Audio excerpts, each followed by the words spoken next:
अस्सलामु अलैकुम वरहमतुल्लाहि वबरकातुहू। बिस्मिल्लाहि अल्हम्दुलिल्लाह वस्सलातु वस्सलामु अला रसूलिल्लाहि अम्मा बाद। अल्लाहुम्मा इन्नी अस्अलुका इल्मन नाफ़िअन व रिज़्क़न तय्यिबन व अमलन मुतक़ब्बला। अल्लाहुम्मा इन्नी अस्अलुकल हुदा वत्तुक़ा वल अफ़ाफ़ वल ग़िना। अज़ीज़ तलबा, ये हमारा इस दौरे का दूसरा मुहाज़रा है जिसमें हम इस्मो फ़ेल व हर्फ़ के मुताल्लिक़ कुछ चीज़ें देखेंगे और आपके मैं गोशगुज़ार करूँगा। जब इंसान गुफ्तगू करता है तो उसकी ज़ुबान से निकलने वाले कलिमात दो तरह के ही होते हैं बुनियादी तौर पर। या वो कलमा मुफ़रद होता है या वो कलमा मुरक्कब होता है। मसलन मैं अपनी ज़ुबान से बोलता हूँ मोहम्मद, तो ये एक मुफ़रद कलमा है। इससे समझ आ रही है कि मोहम्मद, मैंने नाम लिया है किसी का। मैं कहता हूँ मोहम्मद इधर आओ या मोहम्मद को बुलाओ, तो इससे समझ आ गई कि ये मुरक्कब है, यानी एक से ज़ायद मैंने लफ्ज़ बोले हैं। तो चूँकि ज़ुबान से निकलने वाले अल्फाज दो तरह के ही हैं, या वो मुफ़रद है या वो मुरक्कब है, तो इल्म नहव में भी जब बात होती है इसीलिए इसी से आगाज़ होता है। कतई नज़र इस बात से कि पहले लफ्ज़ की वो तकसीम करते हैं बामाना बेमाना, वो आप छोड़ दें। तो जो आम इस्तेमाल है उससे मैं आगाज़ कर रहा हूँ।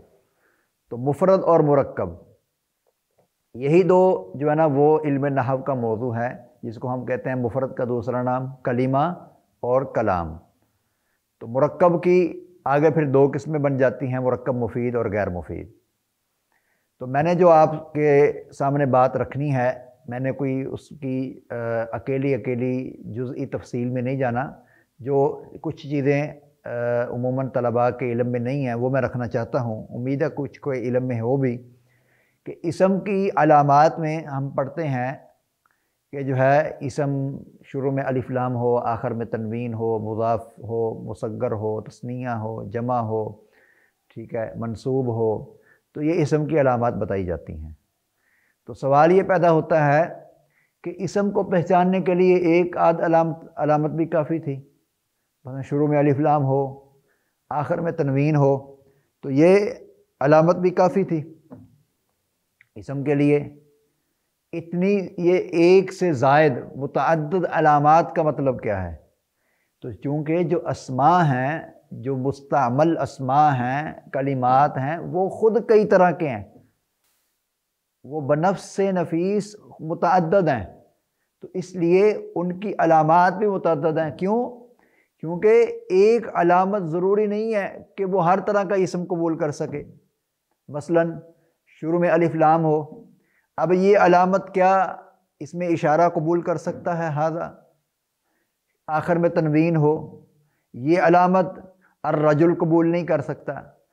तो मुतअद्दिद अस्मा की वजह से मुतअद्दिद अलामात बनी हैं, यानी मुतअद्दिद अस्मा का तकाज़ा था कि अलामात भी मुतअद्दिद हों, ताकि एक अलामत जो एक कलिमे पर फिट नहीं आ सकती, वो उस पर मुंतबिक नहीं हो सकती, वो दूसरे के लिए जो उस पर मुंतबिक हो सकती हैं, वो उसके लिए जो है वो बनाई जाए। तो अलगरज़ बताने का मकसद ये है, ख़ुलासा इस बात का ये है कि जो मुतअद्दिद अलामात हैं ये गमाज़ हैं, ये दलालत करती हैं कि कई अस्मा भी कई तरह के हैं। इसलिए उलमाए नुहात ने जिस तरह अन्नहवुल वाफ़ी, जो एक मशहूर किताब है इल्म नहव पर, अब्बास हसन की है, मुआसिर हैं, तो ये जो किताब है ये बहुत ही शानदार किताब है। अब मसला ये है कि इस मजमूआ में चूँकि मुब्तदी तलबा भी हैं, तो मुब्तदी तलबा तो इससे इस्तिफ़ादा नहीं कर सकते। इसी तरह मुतवस्सत दर्जे का तालिब इल्म भी उमूमन इससे इस्तिफ़ादा नहीं करता। और अलमिया फिर ये है कि हमारे मदारस में इस तरह की किताबें मौजूद भी नहीं होती, उस तक तलबा की दस्तरस भी नहीं हो सकती। तो वो किताब जो है वो बहुत शानदार किताब है। उसकी तरतीब जो है वो अल्फ़िये की तरतीब के मुताबिक है, यानी अल्फ़िया इब्न मालिक जो है, इमाम इब्न मालिक रहमहुल्लाह का जो अल्फ़िया है, जिसकी शरह है शरह इब्न अकील, उसकी कई एक शुरुआत हैं, तो उसी तरतीब के मुताबिक ये किताब मुरतब की गई है। तो इसमें बिलखुसूस जो ज़ियादत व तफ़ज़ील के नाम से जो मवाद है, उसके तहत, उस उन्वान के तहत जो चीज़ें ज़िक्र की जाती हैं वो बहुत ही काबिल एतना हैं। एक तालिब इल्म जो इल्म नहव से शगफ़ रखता हो और वो इसमें गहराई लेना चाहे, इसका सही फ़हम लेना चाहिए, उसको ये अन्नहवुल वाफ़ी जो है वो ज़रूर पढ़नी चाहिए। तो बहरहाल आगे दर्जा बदर्जा इसकी बातें उसमें ज़िक्र होती रहेंगी। तो उसमें उन्होंने इसम की 3 बुनियादी किस्में बनाई हैं कि इसमें ज़ाहिर, मसलन मोहम्मद, अली, ज़ैद हम बोलते हैं। इसमें ज़मीर, मसलन अंता, आपके इल्म में है ज़मीर किसे कहते हैं, इसकी तफसील में जाने की ज़रूरत नहीं है। और तीसरा उन्होंने बनाया इसमें मुबहम। इसमें मुबहम से क्या मुराद है, यानी जो बज़ाते ख़ुद अपनी मुराद वाज़े ना कर सके, अपनी मुराद को वाज़े करने के लिए उसको किसी दूसरे का सहारे की ज़रूरत हो। इसमें मौसूल है, तो हम जब इसमें मौसूल की तारीफ़ करते हैं तो उसकी तारीफ़ ही यही की जाती है, जिस तरह आपने इब्तदाई किताबों में नहव की पढ़ा है कि जो अपने सिले के साथ मिलकर इसम मौसूल किसी मुअय्यन पर दलालत करे। तो इसमें मौसूल बज़ाते ख़ुद अकेला अब कुछ भी नहीं है। अल्लज़ी, अल्लतानी, ये क्या है, तो इसमें मुबहम इसको कहा जाता है। तो अब ये जो इसमें मौसूल है, इसमें इशारा है, इन पर ये अलामात नहीं फिटा सकती कि शुरू में अलिफ लाम हो, आखिर में तनवीन हो, शुरू में हरफ जर हो, ठीक है, मुसग्गर हो, ठीक है, तो ये अलामात इस पर नहीं फिटा सकती। तो इसलिए बात यहाँ से चली थी कि जो इसम की मुतअद्दद अलामात हैं, ये दाल हैं, दलालत करती हैं इस बात पर कि इसम भी कई तरह का मुस्तामल है। तो लिहाजा एक बात ये ज़हन में रखें।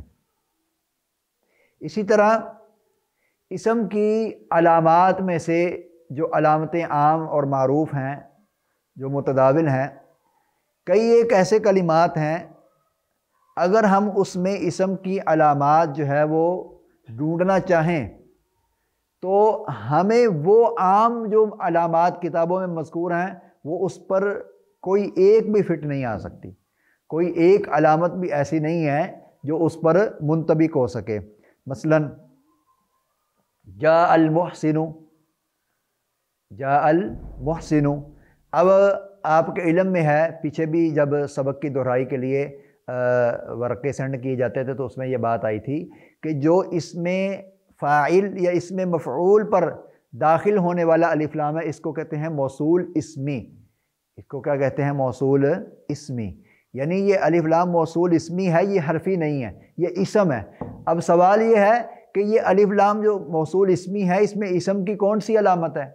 इसमें इसम की अलामत होनी चाहिए ना, तो इसम की इसमें कौन सी अलामत है? तो आम जो अलामत ज़िक्र की जाती हैं उसमें ये कोई भी एक अलामत हमें ऐसी नहीं मिलती जो हम इस पर मुंतबिक कर सकें। जा अल मुहसिनो, इंशाल्लाह अगले मुहादरे तक वाइट बोर्ड जो है वो आ जाएगा, तो फिर बाकायदा वाइट बोर्ड पर जो है वो ही समझाया जाएगा। चूँकि इजरा हमने करना है तो इजरा तो वाइट बोर्ड के बगैर मुमकिन नहीं है, मुस्तहील है। तो आज आप इसी तरह जो है वो गुजारा करें। तो जा अल मुहसिन, आया मुहसिन, एहसान करने वाला। तो अब यहाँ अल मुहसिन में जो अलिफ लाम है इसको हम कहते हैं मौसूल इस्मी, ये इसम है। तो इसमें कौन सी इसम की अलामत है? तो आप अगर उनको दोहराना शुरू करें, अब यहाँ वक़्त नहीं है कि मैं उस अकेले अलामत को इस पर मुंतबिक करूँ और आपको बताऊँ कि कैसे है। तो अल मुहसिन में अलिफ लाम इस्मी है, इसमें इसम की कौन सी अलामत है? तो ये ज़हन में रखें, इसम की एक अलामत ये भी है अन यऊद अलैहि ज़मीरू, कि उसकी तरफ ज़मीर लौटे, यानी वो ज़मीर का मर्जे बने। तो जो ज़मीर का मर्जे बनेगा, ये मर्जे बनना भी इसम की अलामत है। अब देखें ये आम किताबों में नहीं है, अन यऊद अलैहि ज़मीरू। तो अन्नहवुल वाफ़ी आप खोलेंगे जब, तो उसमें जो इसम की अलामात में आप ज़ियादा व तफसील में जाएंगे तो आपको ये बहस मिल जाएगी कि अन यऊद अलैहि ज़मीर, ज़मीर जिसकी तरफ लौटे वो भी इसम होता है, यानी ज़मीर का मर्जे ये भी इसम की अलामत है। तो आप अल मुहसिन में मोहसिन में जो हुआ ज़मीर है उसका मर्जे चूँकि अल है, तो अब हम इस तारीफ़ को इस पर फिट करेंगे, इस अलामत को, तो वाज़े हो जाएगा कि अल भी यहाँ इसम है। इसी तरह फ़ेल की अलामात में आप पढ़ते हैं ताए तनीस साकिना, ठीक है, और इसी तरह ताए तनीस जो है ना वो साकिना जब आखिर में आती है, तो ताए तनीस इसको साकिना हो मुतहरिका हो, इससे हट कर आप समझें कि ताए तनीस ये इसम की भी अलामत है और फ़ेल की भी अलामत है। तो इसम के लिए अलामत उस वक़्त है जब आए आखिर में और मुतहरिका हो, फ़ातिमा तो, ठीक है, इसमें आखिर में है।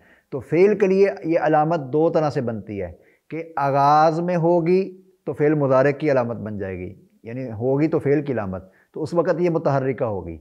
आगाज़ में होगी जैसे तज़रिबु, ठीक है, तनसुरु वाहिद मुन्नस गैब का सीगा, ठीक है। तो अगर फ़ेल के आखिर में आएगी तो फिर जब अलामत बनेगी तो साकिना होगी, नसरत, ज़राबत, ये आम मिसाल मशहूर है। तो ताए तनीस इसको समझना इस तरीके, इस नाहिये से, इस जाविये से ज़रूरी है। ताए तनीस इसम की भी अलामत है और फ़ेल की भी अलामत है। इसम की अलामत सिर्फ़ उसी वक़्त है आखिर में आए और मुतहर्रिक हो, और फ़ेल की अलामत इस तरह है कि फ़ेल के आखिर में भी आती है तब भी अलामत बन जाती है, शुरू में भी आती है तो अलामत है। मसलन शुरू में आए तो ये मुअन्नस गैब का सीगा बनता है, तज़रिबु, तनसुरु।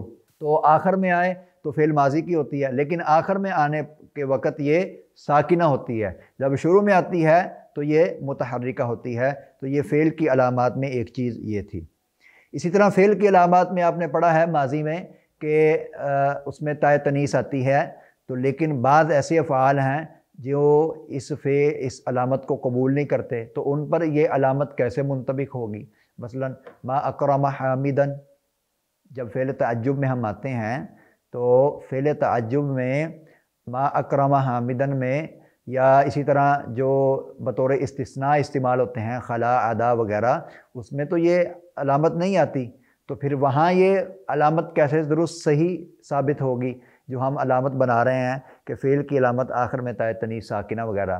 तो उसका जवाब ये है, ये वो चीज़ें हैं जो उमूमन तलबा के जहन में नहीं होती और वहाँ जो है वो परेशानी का शिकार हो जाते हैं। तो उसमें जवाब ये है कि असलन अकरमा जो वज़न है ये अलामत को कबूल करने की सलाहियत रखता है, ये ताए तनीस को कबूल करने की सलाहियत रखता है, मसलन अकरमत। लेकिन यहाँ अब इसका हालिया इस्तेमाल जो है उसकी वजह से, मसलन यहाँ ये फ़ेल तअज्जुब, और फ़ेल तअज्जुब आपको बताया फ़ेल जामिद की हैसियत इख्तियार कर जाता है मुतसर्रिफ़ से निकल कर।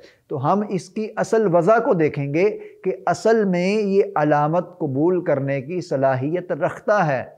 अकरमत में अलामत वो आती है, लेकिन अब वो असल हैसियत से निकल कर एक हालिया इस्तेमाली सूरत में आया है, और वो हालिया इस्तेमाली सूरत ये है कि ये फ़ेल तअज्जुब के तौर पर इस्तेमाल हो रहा है। उस वक़्त ये अलामत कबूल नहीं कर रहा।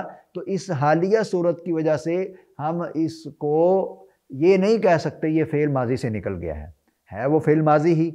जब आप तरकीब करते हैं तो उसको फ़ेल माजी ही बनाते हैं। तो अब हमने उस पर वो अलामत भी फ़िट करनी है, तो वो हम कहते हैं कि ये असल के एतबार से अकरमा इस अलामत को कबूल करता है, लेकिन अब इसकी जो इस वक़्त इस्तेमाली हैसियत है उसमें यह कबूल नहीं कर रहा। तो कोई मसला नहीं है, इसमें कोई हरज की बात नहीं है। हम असल का एतबार करते हुए उस पर वो अलामत को मुंतबिक करते हैं।